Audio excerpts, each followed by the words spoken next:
ప్రభునేసుక్రీస్తు నామం పేరిట మీకు అందరికీ శుభాభివందనాలు తెలియపరుస్తున్నాను. ఈరోజు యూట్యూబ్లో, ఇన్స్టాగ్రామ్లో, ఫేస్బుక్లో ఎక్కువగా క్రిస్టియన్ వీడియోస్ మీద ట్రోల్స్ వస్తున్నాయి. అనేక మంది అబద్ధ ప్రవక్తలు, దొంగ బోధకులు చేస్తున్నటువంటి బోధలపై అన్యులు అనేక మంది ట్రోల్ చేస్తున్నటువంటి వీడియోలు మనం చూస్తున్నాం. వాస్తవానికి ఎవరైనా సరే క్రైస్తవేతరులు అలాంటి వీడియోలు చూస్తున్నప్పుడు క్రైస్తవం ఇదే అని అనుకుంటున్నారు. ఒక విషయాన్ని చెప్పనివ్వండి, ఒకవేళ ఈ వీడియోని ఎవరైనా క్రైస్తవేతలు చూస్తున్నట్లయితే వారు నిజమైనటువంటి సేవకులు కాదు, వారు అబద్ధ బోధకులు. వారి యొక్క ధనాపేక్ష నిమిత్తమై ఇటువంటి చీప్ ట్రిక్స్ వారు చేస్తున్నారనే విషయాన్ని గమనించాలి. సాక్షాత్తు బైబిల్ గ్రంథంలో కూడా అనేక మంది అబద్ధ బోధకులు వేస్తారు, గొర్రెతోలు కప్పుకున్న తోడేల మీద దగ్గరకు వస్తారు, అనేక మంది దొంగ ప్రవక్తల మీద దగ్గరకు వస్తారు, వారి విషయంలో జాగ్రత్తగా ఉండండి అని బైబిల్ గ్రంథం హెచ్చరిస్తూ ఉంది. ఈ శ్రేష్టమైన సమయంలో ప్రపంచవ్యాప్తంగా యేసుక్రీస్తు ప్రభు వారు పలానా తేదీ వస్తారు, పలానా రోజు వస్తారని కొంతమంది అబద్ధ ప్రవక్తలు చెప్తున్నటువంటి విషయాలు ఉన్నాయండి. అబద్ధ బోధలకి, వింతైన పోకడలకి అడ్డాగా ఉన్నటువంటి దేశం ఏదైనా ఉందంటే అది ఆఫ్రికన్ నేషన్. ఆఫ్రికాలో చాలా ప్రాంతాల్లో పేదరికం ఉంటుంది కాబట్టి ఎక్కువగా అక్కడ ప్రాస్పారిటీ గాస్పెల్ని తీసుకెళ్తూ అనేక మందిని మోసగిస్తున్నటువంటి అబద్ధ బోధకులు ఉన్నారు. మన భారతదేశంలో లేరని అనట్లేదు, హైదరాబాద్ కూడా ఒక అడ్డాగా మారిపోయింది. అబద్ధ బోధకులకి, అబద్ధ ప్రవక్తలకి అడ్డాగా మారిపోయింది. ఇప్పుడు ఆఫ్రికన్ నేషన్లో జరుగుతున్నటువంటి విషయం ఏంటంటే, ఒక ప్రవక్త ముందుకు వచ్చి పబ్లిక్ స్టేట్మెంట్ ఇచ్చాడు. సెప్టెంబర్ 23వ తారీఖున 2025న యేసుక్రీస్తు ప్రభువు రెండవ రాకడలో వస్తున్నాడు, ర్యాప్చర్ అనేటువంటి జరగబోతా ఉంది, సంఘం ఎత్తబడతా ఉంది, అందరూ బట్టి మీరందరూ సిద్ధం అవ్వండి అని ఎప్పుడైతే స్టేట్మెంట్ ఇవ్వగానే అక్కడ సంఘంలో ఉన్నటువంటి వారందరూ కూడా తెల్లని వస్త్రాలు ధరించి వారు పొలాలను, భూములను, ఆస్తులను అమ్మేసి వారు ఒక కొండ మీదకి ఎక్కి వారు యేసుక్రీస్తు ప్రభువుని పిలుస్తున్నారు, మరణాత అని పిలుస్తూ ప్రభు వారు వచ్చేస్తున్నారు, మేము ఎత్తబడతాం అనేటువంటి ఆ గొప్ప విశ్వాసంతో వారందరూ ఉన్నారు. యేసుక్రీస్తు ప్రభు రాత్రి రాలేదు, ఉదయం సూర్యోదయం అయింది. ఒక వ్యక్తి అబద్ధ బోధకుడిగా అనేక మంది దృష్టిలో పేరు తెచ్చుకున్నాడు. ఆ వ్యక్తి అబద్ధం చెప్పాడు, అతని ప్రవచనాలు నిరర్ధకమైంది అని మనందరికీ అర్థమవుతుంది. ఇలాంటి వారు అనేక మంది బయలుదేరుతున్నారు. యేసు ప్రభు వారు పలానా సమయం రాబోతున్నాడని అనేక మంది అబద్ధ ప్రవక్తలు చెబుతూ చివరికి వాళ్ళు ఏం చేస్తున్నారో తెలుసా? యేసు ప్రభు వారు వచ్చేసారు, ఆయన నాలోనే దూరిపోయారు. యేసు ప్రభు వారు వచ్చేసారు, నాలోనే అన్వేషిస్తున్నారు, నేనే ఇంకా యేసుని, నేనే క్రీస్తునని అనేక మంది తప్పుదోవ పట్టిస్తున్నటువంటి అబద్ధ బోధకులు అంత్య దినాల్లో మనం చూస్తున్నాం. యేసు ప్రభు రాకడ దినం ఎప్పుడు వస్తుందని ప్రభు చెప్పారు.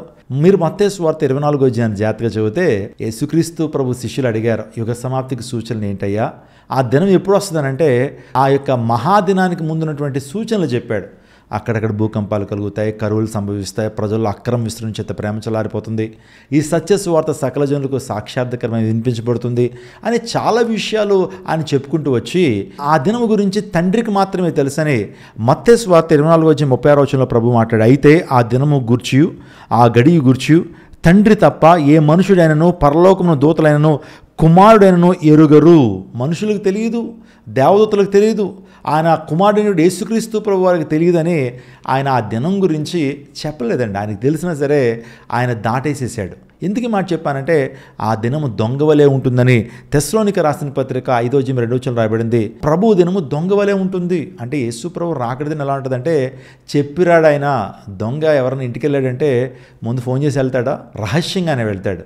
అందుని బట్టి యేసుక్రీస్తు ప్రభు రాకడ దినం రహస్యంగా ఉంటుందని దేవుని లేఖనం సెలవిస్తుంది.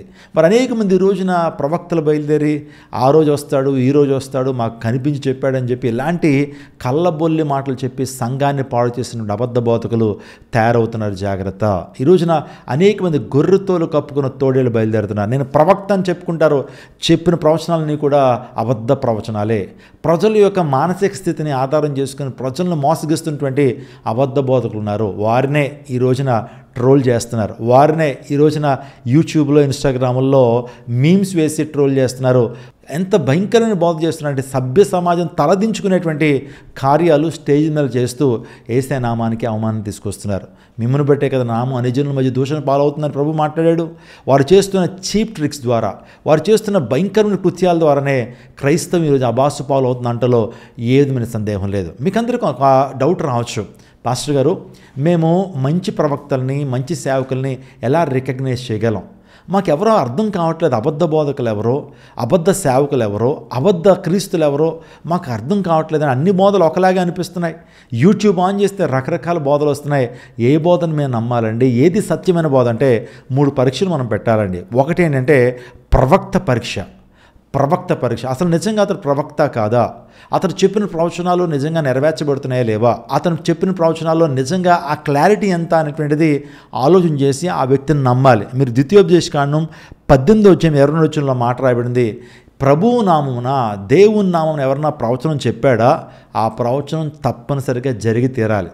ఒకవేళ అలా జరగకపోతే ఆ వ్యక్తి అబద్ధ ప్రవక్త అని దేవుని లేఖలు సెలవిస్తుంది. వారు అహంకారంతోనూ గర్వంతోనూ ఇంకా మాకు పేరు ప్రఖ్యాతులు రావాలని చెప్పి చీకట్లో బాణాలు వేసేవాళ్ళు ఉంటారే, అలాంటి వారి గురించి బైబిల్ చెప్తుంది, వారు అబద్ధ బోధకులు. మన ఆంధ్ర రాష్ట్రంలో ఒక ఆయన రీసెంట్గా తెలంగాణలో కారు వచ్చేస్తుందని ప్రవచించాడు. ఆ ప్రవచనం తప్పు అయిపోయింది, అబద్ధ బోధకుడిగా ప్రూవ్ అయ్యాడు. అంతటికీ ఆగాడా? ఆంధ్రప్రదేశ్లో ఇంకేంటి జగన్ గారు వచ్చేస్తున్నారు, ఫ్యాన్ తిరిగేస్తుందని చెప్పాడు, అది కూడా ఫెయిల్ అయిపోయింది. అబద్ధ బోధకుడిగా ఆ వ్యక్తి అనేక మంది చిత్రీకరించబడ్డాడు. మళ్ళీ ఆయన కవర్ చేసుకోవడం మొదలుపెట్టాడు అనుకోండి, వేరే విషయం. కానీ ఎందుకు మాట చెప్తుందంటే ప్రవక్త పరీక్ష పెట్టాలి.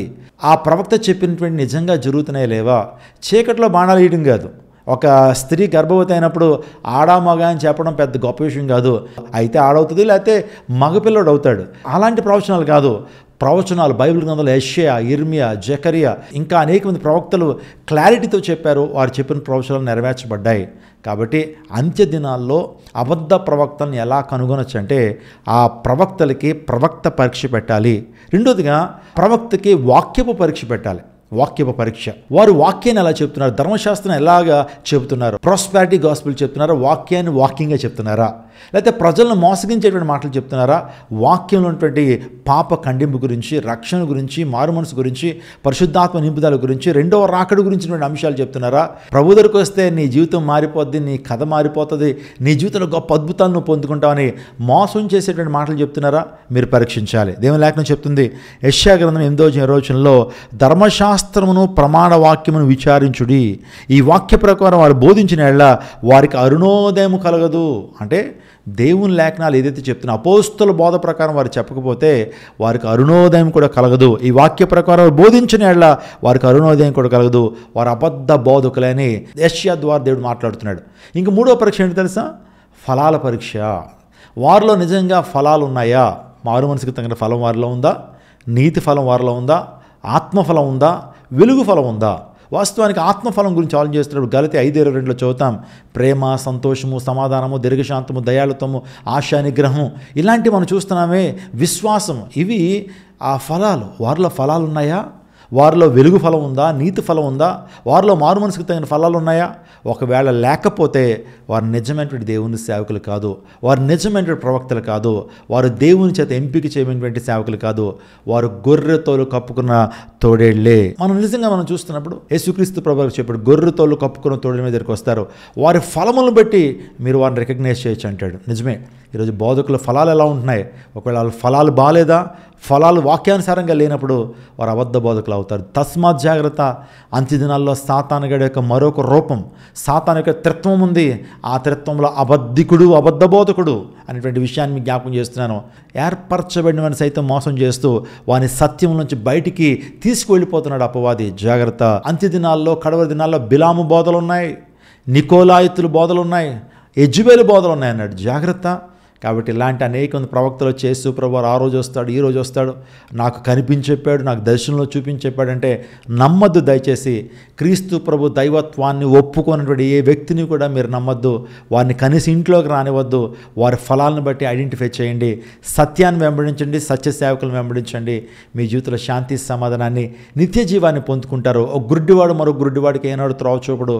ఇద్దరు వెలుగోతులో పడతారు. అందరూ బట్టి అబద్ధ బోధకులను వెంబడించినంత కాలము నువ్వు ఏనాడు కూడా సత్యంలోకి రాలేవు, ఏనాడు కూడా నిత్య జీవాన్ని పొందుకోలేవు. సత్య మార్గంలోకి రండి. సత్యం మిమ్మల్ని సొంతలుగా చేస్తుంది. దేవుడు మిమ్మల్ని దీవించునుగాక. ఆమెన్.